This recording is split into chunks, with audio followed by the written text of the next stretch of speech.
Hili swala limeniuma sana. Naomba sikiliza hii kauli ya mtendaji mkuu wa baraza la mitihani, halafu tutaendelea. Tuache dhihaka katika somo la hisabati.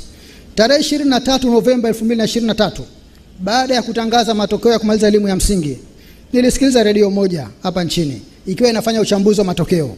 Katika kipindi kile, mwandishi mmoja alimuuliza mwenzie, kile kigao kidogo cha shirika hakijawahi kunipatia ushirikiano.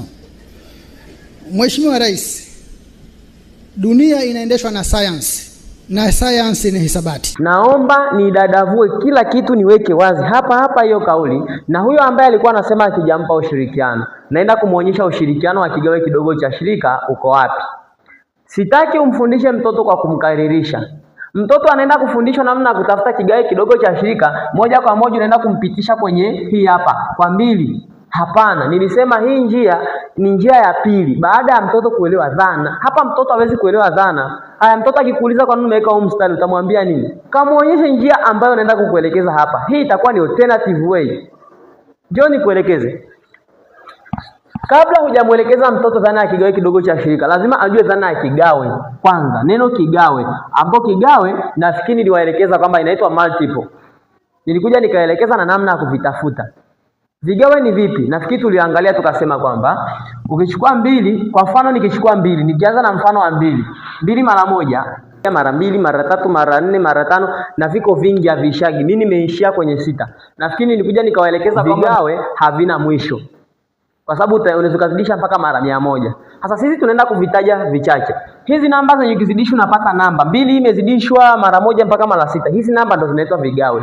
Kwa kuna vigawe, nikisema niorodhesha vigawe vya 2, kuna 2, kuna 4, kuna 6, kuna 8, kuna 10, 12 na hivyo vinaendelea, havina mwisho. Twende tukaangalie vigawe vya 3. Vigawe vya 3 jamani. Unachukua 3 mara 1, 3. 3 mara 2, 6. 3 mara 3, 9. 3 mara 4, 12. 3 mara 5, 15, na vinaendelea. Vigawe havina mwisho. Vigawe havina mwisho. Tuje kwenye neno shirika kabla ya neno kidogo. Shirika ni nini? Shirika in English tunaita neno common, na kwenye kama kitu ambacho kinapatikana sehemu zote. Lakini kwa maana ya kigawe kidogo cha shirika, tunajua maana neno shirika, yani shirikiana, inatoka neno hilo hilo. Lakini katika matumizi yetu hapa tukisema neno shirika, manake ni namba ambayo imeshiriki pande zote, yani imeonekana, imekuwa visible pande zote, namba zote mbili. Mfano katika mistari tuna vigawe vya 2 na vigawe vya 3. Ukiangalia hapa kwenye vigawe vya 2 na vya 3 kuna namba ambayo kwenye 2 ipo na kwenye 3 ipo. Safi, nafikiri hapo mpaka hapo nimewavuta wengi.